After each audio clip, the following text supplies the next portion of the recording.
and welcome to Let's Talk AppSecOps live from RSA 2023. So we're out for the week, and we figured we're together. There's no Zoom camera, so let's do a podcast. So and talk about things that matter. Exactly. Like CTI, Cyber Threat Intel. Cyber Threat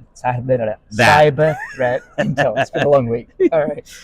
But inside of AppSec, right, what is really the reason why we want to use threat intel that's good? Okay. All right. So it's the same reason as with vulnerability management or infrastructure oriented. You just got way too much data. Yeah. So what do you prioritize? And of all of that data, what's the risk? So these are the two things. Okay. So we can use cyber threat intelligence to score vulnerabilities. So when we have findings associated with those vulnerabilities, we can score them. We can change the risk that they represent to the business based upon that scoring. So CVSS, for example. Okay. But also taking into account exploitability. Well, not exploitability, actual exploit.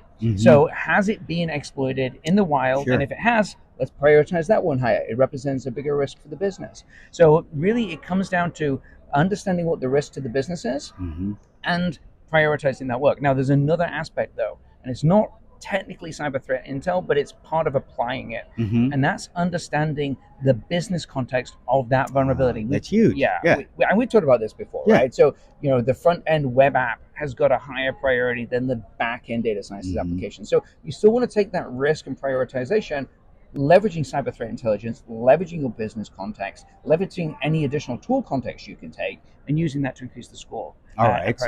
So let's think about this, because there's a lot of open source tools, right? There's a lot of public domain stuff as well. We use public domain stuff, right? And so being able to actually use the free stuff, but I know that we have a little bit of announcement to make because of what we're doing with ArmorCode. So tell us a little bit about that. So free, open source, public domain is ubiquitous, right? We all use free scanners or open source scanners where we can, but we know that at some point we will probably want to graduate to some kind of commercial tool because it's got improved accuracy. So the public domain versions for cyber threat intelligence, really the core is NIST NVD. You got your CVSS scoring, and you got the 𝗙cie KEV, the Known Exploit Vulnerability Catalog. Or as I like to call them, KEV. KEV. He does. So what this gives you is it gives you a base score of the risk and whether or not it's been exploited. However, there's a lot of latency in those, right? So there's a gap in time? There's a gap in time. So the CVSS score changes over time as the vulnerability evolves, but that change in the score has a latency. The latency between something actually being exploited and it being on the catalog is there as well.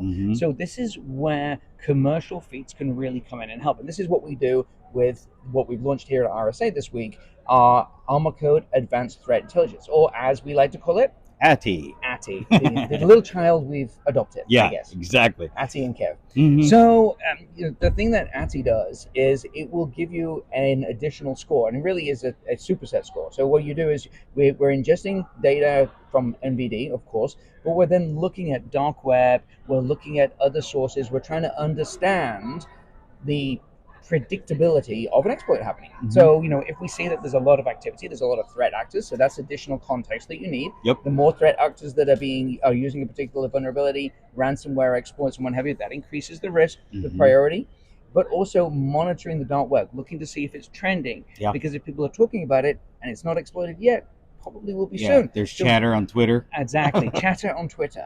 So leveraging that data to further increase priority is another piece as well. Or should I say increase risk? The other piece is priority. If you can't do anything about the problem, if there's no patch or workaround available, then its priority is a little less. Than something that might be a little less risky, but you can do something about it. You should take care of it. Exactly. You look at the number of findings, the number of instances.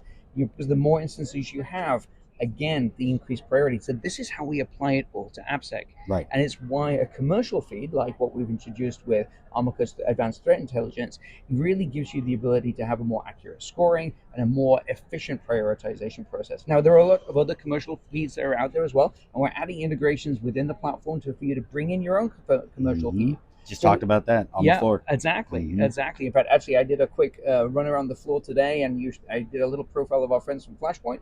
We're actually working on that integration right now. Exactly. So that's really an important context. Let me throw a curveball.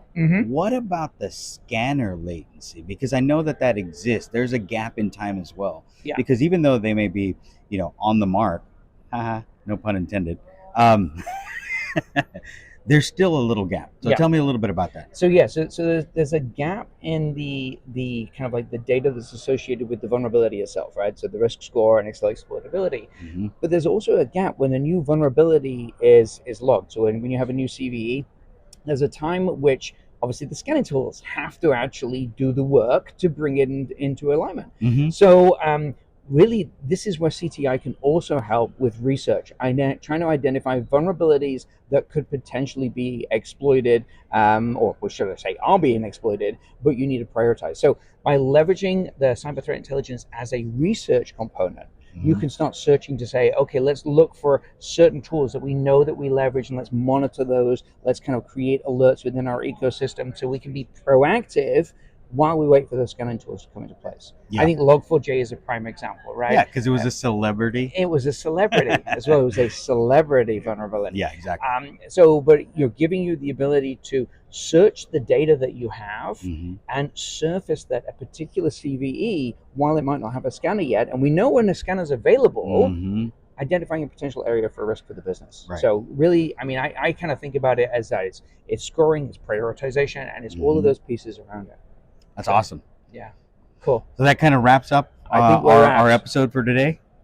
All right. Do you have anything else? I don't. I think we got to head out. So click like, subscribe, check out the podcast, check out the great stuff from RSA 2023 that we've done this week. We'll see you on a next episode. All right. Safe flight, my friend. See you guys. All right.